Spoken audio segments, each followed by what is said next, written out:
I almost threw the USB away. It was one of those stubby black drives with no label, something that had sat at the bottom of a drawer through too many apartments and too many moves. Out of curiosity, I plugged it in. One folder sat there, saves. Inside, a world simply named home. I loaded it through an old beta launcher, the screen trembling like it had dust in its lungs. Chunk by chunk, the past blinked awake. I spawned on a hill of grass, the sky flat and wide, the colors gentler than I remembered. And then I saw it, the house. Not finished, of course. Just a frame of oak and cobble, windows with no glass, stairs leading nowhere. I had abandoned it years ago, probably swearing I'd fix it tomorrow. Yet it stood, a skeleton of ambition, watching me return. A torch still burned by the door. Inside, a chest weighted with 3 items, glass pane X12, wool, white, X4, and a sign I'd placed, words cramped from my younger handwriting. Finish what you start. I laughed, startled at how blunt I used to be with myself. I hadn't finished the house then. But maybe I was here to finish it now. The frame creaked the way memory does when you lean on it. I walked the perimeter, counting the gaps I'd once called design choices. The floor was mostly dirt. The staircase ended 1 block shy of the second story like it had run out of courage. I set down a crafting table, oak, familiar, and smelted sand from the river for the panes. Beta glass always felt like polite rain. I placed each pane into the empty windows and felt the house exhale. Light found corners that hadn't seen it since the old computer coughed. I stretched wool into a bed and tucked it under the unfinished roof. No sprint key, no elytra, just careful steps. In the chest's shadow, something glinted, a compass, unsteady, I must have tossed in at the last minute years ago. It spun as if it couldn't decide whether spawn or hope was north. I framed it above the door anyway.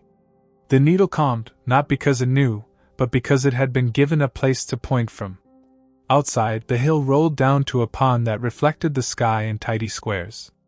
I found an old sugarcane line, 3 stalks, spaced wrong, stubborn. I trimmed it and replanted with the rhythm I learned back when every tutorial was a rumor handed down on forums. Back at the house, I laid a foundation of cobble under the dirt floor, block by block, a heartbeat you could stand on.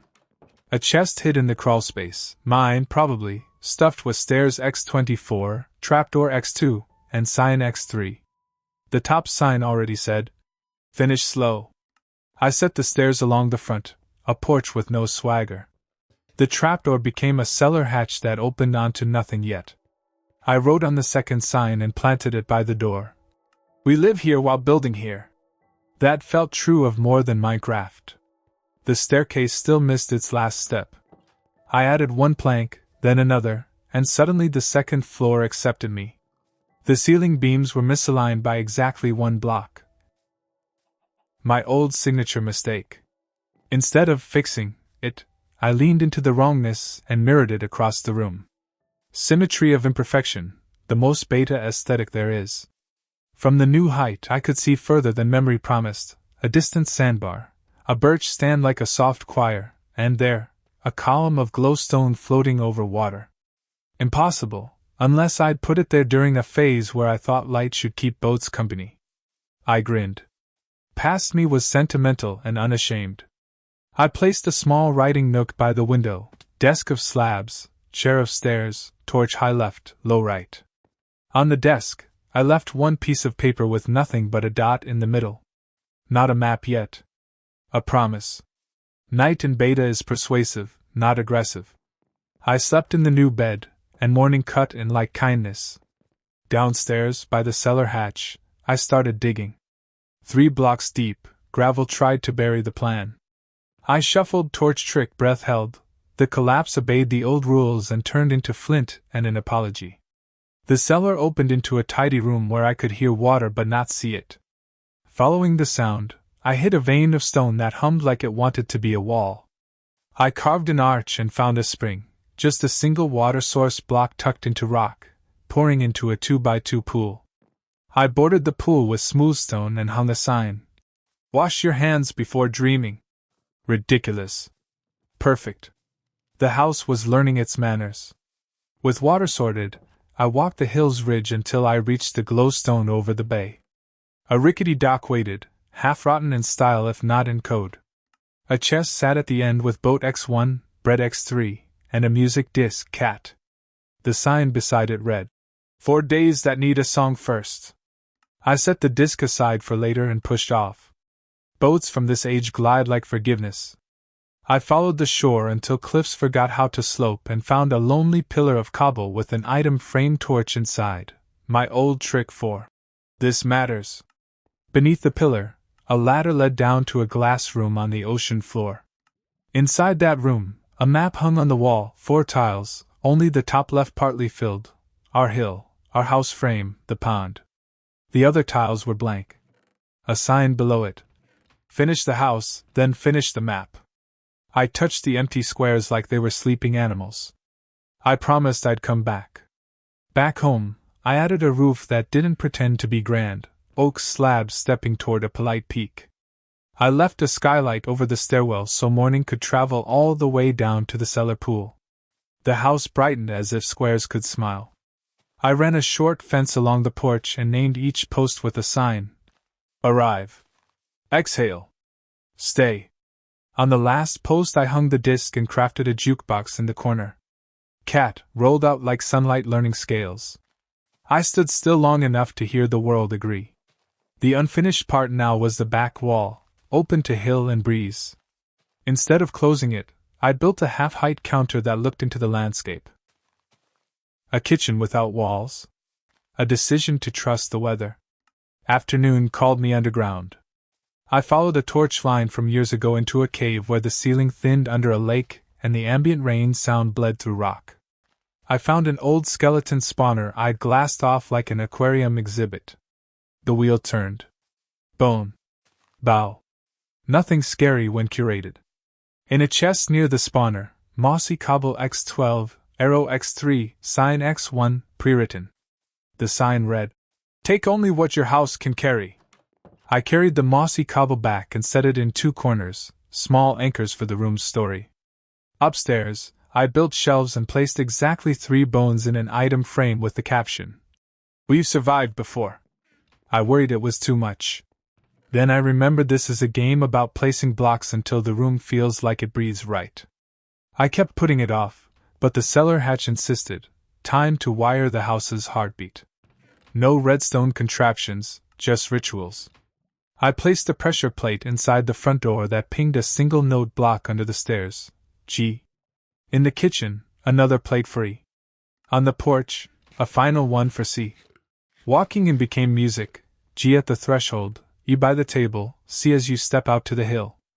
A house melody that sounded like welcome, eat, look.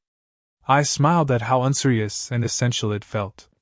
As dusk settled, I tuned the bell on the dock to match. It chimed back a little flat, in beta you accept, close enough, as gospel. The echo wandered up the slope and got caught in the rafters. The house kept the note for later.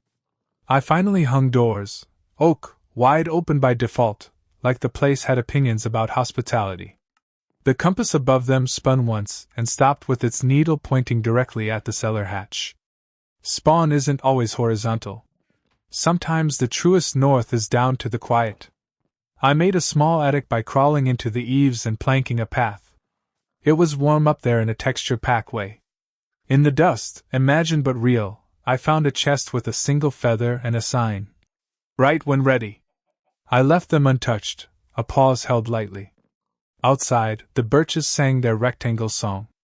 I placed 2 benches facing away from the house so it wouldn't have to be watched to exist.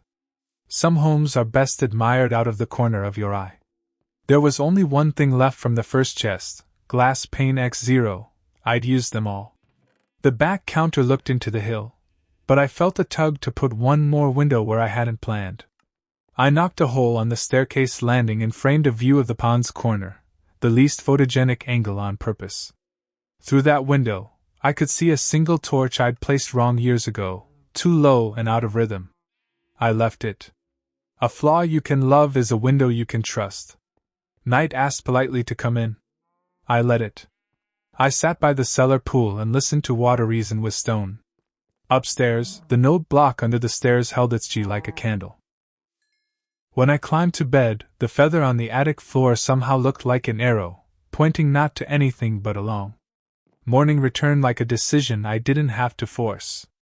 I made the ocean floor room my next quest, gathered paper, stitched maps, rode the bay noting torches and bends. Each filled square felt less like conquering and more like translating. Back in the house, I tacked the finished map across the stairwell wall where anyone would have to pass it to reach the second floor. Our hill, our dock, the glowstone pillar, the birch choir, the pond, the cellar spring rumor under stone, all of it inked and honest. In the bottom corner I added a sign. Finish what's livable, live what's unfinished. I brewed nothing, enchanted nothing, fought nothing incredible. I made toast out of bread by eating it on the porch and watching the square wind push the grass. When I finally clicked save and quit to title, the house didn't feel done. It felt inhabited. Which might have been the goal all along. The next time I spawned in, the map on the stairwell wall had curled slightly at the corners, as if the world itself wanted to remind me that even paper ages in imagination. The hut chest downstairs, the one I'd left tucked by the bed, contained a modest offering, fence X4 and sign blank. I carried them to the porch and extended the railing, each post a pause you could lean on. The sign I wrote simply said, "Every fence is a breath." From the porch, the glowstone pillar over the bay winked in daylight, faint but insistent. I rode out again, following the torches I'd left along the shoreline. The ocean floor glass room still waited, its unfinished map staring back with the same gaps. I added 2 more squares, tracing the coast further east. At the edge, a strange shadow in the water, a darker patch like a question mark, pulled me closer. Diving, I found another chest, half buried in sand. Inside, torch X1, named Keep Looking. I surfaced laughing. My old self had either been a prankster or a prophet. Maybe both. I placed the torch at the dock on my return, exactly at eye level, so every arrival would carry the reminder. Back at the unfinished house, I decided to make the cellar more honest. I extended the pool into a narrow stream that curved around the wall and dropped into a second chamber. At its base, the water met lava I'd forgotten about, fusing into cobble with a hiss that sounded like an old record scratching. I let it flow instead of blocking it, because sometimes the argument between two elements makes the better music. In that chamber, I placed the chest and named it back up cellar. At dawn, it refilled itself with coal X8 and bread X2, as if the world knew cellars deserved to be stocked. I wrote a sign above it. Eat first, then descend. Climbing back up, I noticed the unfinished attic still tugging at me. I brought wood and added 1 window in the slope of the roof, nothing grand, just a square looking out toward the pond. Through it, the misplaced torch glowed in the grass. Imperfection as compass. I realized I liked the house better when it insisted on its scars. The following morning, I walked to the birch stand beyond the hill, drawn by their pale trunks like a quiet choir. In their shade sat a single torch, not mine. The sign beside it read, "Rest here if you've built too much." I laughed, but I sat anyway, because instructions written by your younger self are still instructions. I placed a chest among the birches, unmarked. The next dawn it offered sapling X3 and bone meal X1. I planted them in a triangle around the original torch, then bone mealed each into a tree. Suddenly, the choir had harmony. From above, it looked like a ring. From within, it felt like a chapel. When I returned home, I added a small balcony to the second floor facing those birches. It wasn't defensive, it was contemplative. I sat there as the square sunset and played Cat on the jukebox below. The notes drifted up through the rafters, out into the air, and over the ring of trees. For the first time, the unfinished house felt like it had neighbors. The attic feather kept catching my eye, lying there in the dust like a sentence that refuses to end. This time, I picked it up. It had no enchant, no name, just the quiet weight of possibility. I carried it to the writing nook by the second floor window and placed it on the slab desk. Then I added a sign above. "Write later. Live now." The room seemed lighter for having instructions. Outside, I planted a small garden patch against the back wall, wheat, pumpkin, and 2 rows of sugarcane edging the pond. I lined it with cobble like a picture frame. The chest beside the patch I labeled Backup Garden. At dawn, it filled itself with seeds X5 and hoe stone worn. The gifts were small, almost silly, but enough to say, grow what you can. That evening, I walked the loop, dock, glowstone pillar, ocean floor map, birch ring, back porch, cellar pool. Each landmark answered me with the same unspoken message: finish by living here, not by completing everything. I ended the night on the porch steps, bread in hand, house behind me breathing through torches, and the unfinished map waiting for me to walk more of its edges. The map wall became my obsession. Each day I pushed a little further, tracing coastline, planting torches, filling squares. On the northern edge, I discovered a natural arch of stone bridging 2 cliffs. Beneath it, a cave mouth beckoned. Inside, a chest unlit, labeled Remember to Your Return. The loot was plain, cobble X32, torch X10, but the handwriting was mine. I had left this for myself long ago, and somehow forgotten. I carried the supplies back and used the cobble to finally finish the kitchen counter wall, leaving one deliberate gap as a serving window to the hill. The torches I scattered around the porch posts, doubling the light. The house glowed not brighter, but steadier. In the cellar, the pool whispered louder, like water remembers when it's been noticed. I sat beside it, letting the sound fold into me. Upstairs, through the misplaced torch window, I could see stars pinning themselves above the pond. Imperfect, stubborn, alive, like the house itself. Morning again. The hut chest, my first and oldest, offered something new, book and quill, even though this version shouldn't allow it. Inside, a single line. Every unfinished house teaches you how to stay.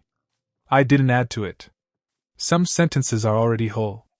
I walked the loop slower than usual. At the dock, I tuned the bell 1 step higher, D instead of C. The sound carried like laughter across water. At the birch ring, I added a bench in the middle, facing no direction in particular.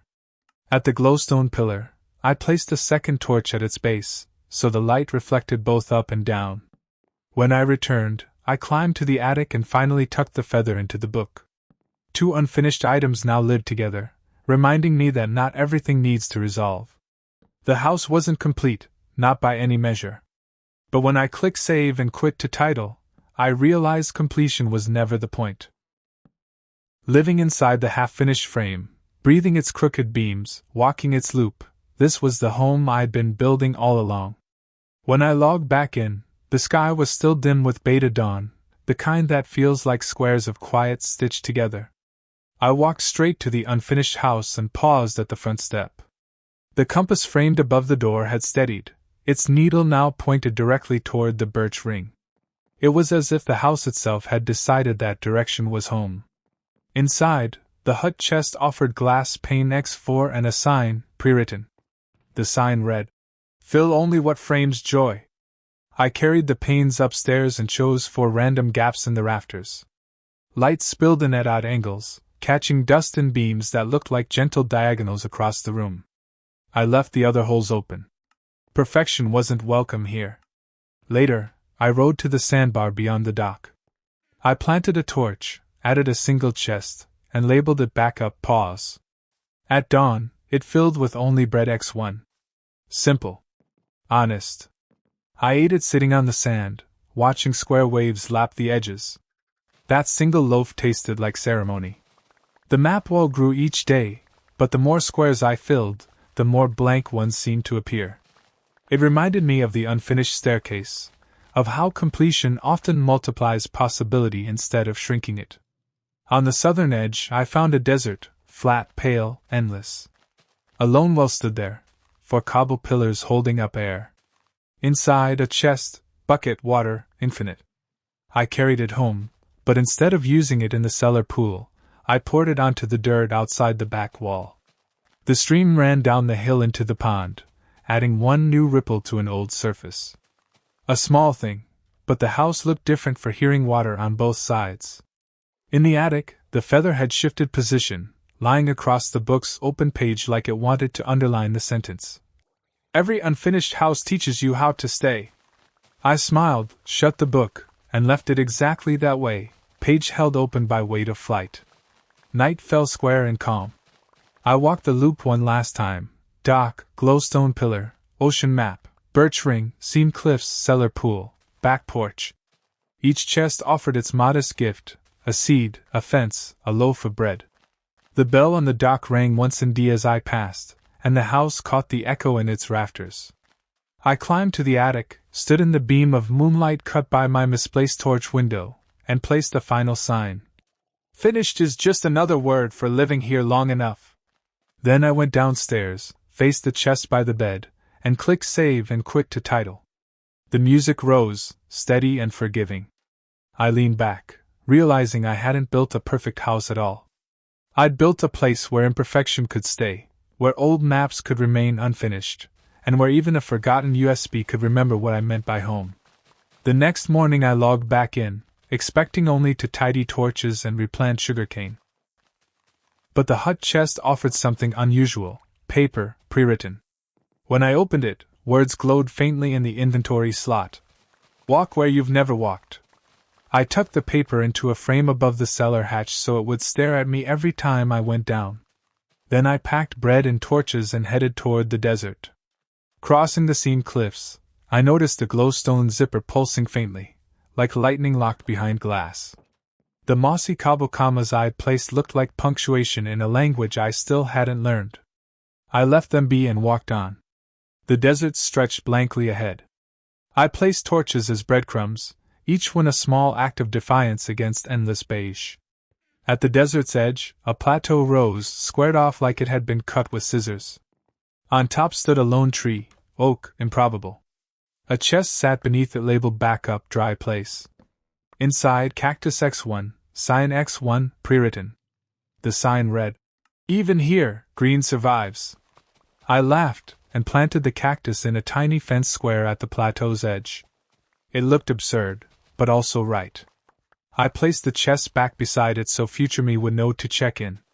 From up there, I could see far across the map, back toward the unfinished house, the lighthouse glow faint in the distance. It looked smaller than I remembered, but maybe that was just scale reminding me not to shrink what mattered. When I returned, I placed the cactus's twin sign on the porch. "Even here, green survives." The house didn't disagree. That evening, I tuned the dock bell down to C again. The tone carried softer, almost melancholy, across the bay. From the bridge, I could see the island chest still glowing with its pair of stay torches. I rowed out to check it. Inside, the chest now held boat, named Return. I left it untouched, a promise waiting. Instead, I sat on the sand and let night surround me. Beta stars don't twinkle, they assert themselves, blunt and kind. I lay back in the boat pulled onto shore, bread in hand, and whispered the breadcrumb melody, G-E-G-B-C. The water didn't echo, but it didn't need to. Morning. The hut chest gave me map, unfilled, again. I crafted it, bound it with a compass, and began a slow walk south. The new map etched itself with ponds, ridges, and forests I had never seen. At the edge of one forest, I found torches placed high left, low right, the code I always use, but I didn't remember putting them there. They led to a small clearing with a bench and a sign. Sit first, build later. I sat. Nothing happened, except the forest seemed to lean closer, like it was relieved I'd followed instructions. When I walked back, the map looked different in my hands, not fuller, not emptier, just truer. That night, I finally placed disc 13 into the attic jukebox. The echoes filled the rafters, bouncing off the crooked beams, mixing with the rain sound bleeding through the roof gap. Instead of fear, it felt like honesty, music admitting it doesn't have to comfort to be real. I added a sign beside the jukebox. Even strange songs are home. The feather on the book seemed to approve, lying angled like an underline. The attic window framed the misplaced torch outside, its glow steady and imperfect, the truest lantern I'd ever built. The desert plateau chest had more to say. When I visited again, It contained glass X2 and water bucket, full. I carried them home and built a tiny greenhouse beside the house, a 3x3 cube of glass with a single water source in the center. I planted wheat there, though the farm already thrived. It wasn't about food. It was about seeing something grow under shelter. I labeled the greenhouse with a sign. Weatherproof Hope. At night, the glow inside looked like a lantern for the hill itself. The house and the greenhouse sat side by side, not competing, just complementing. Walking the map again, I noticed the birch ring had filled itself with leaves thicker than before. In the center, where I'd left a bench, a single chest had appeared, unlabeled. Inside, sapling X1, named, Remember. I planted it beside the bench. At dawn, it sprouted taller than expected, its canopy merging with the others until the ring felt like a cathedral. I placed torches around the base, not in rhythm, just scattered like candlelight. Then I wrote on a sign, Every circle widens if you let it. When I returned home, the compass framed above the door spun briefly and then steadied, this time pointing at the birch ring. The house had chosen its own neighbor as north. The unfinished staircase tugged at me again. I climbed it slowly, touching each step as though confirming it still held. At the landing, I opened a hole in the back wall and built a balcony overlooking the pond. I framed it with fences, placed a chair of stairs, and wrote a sign. Watch water until you believe it's moving. At sunset, I sat there and stared until the pixel ripples convinced me of motion. When the square moon rose, I realized the balcony wasn't for watching water, it was for remembering to pause. One evening, the backup pause chest on the sandbar gave me something new, torch, named Enough. I carried it to the attic and placed it in the windowsill beside the feather and the book. From the outside, it looked like the house had lit its own star. In the cellar, I added one mossy cobble block to the pool's edge. The sound of water against moss was quieter somehow, like the spring respected the gesture. I placed a sign. Some stones are meant to soften. The shoreline pillar chest surprised me next. Inside, rail X6, my cart X1, and a note. Build a track that ends. I obeyed, laying the rails from the porch down to the pond's edge. 6 blocks only. I placed the cart at the top, climbed in, and let it roll into water. Splash.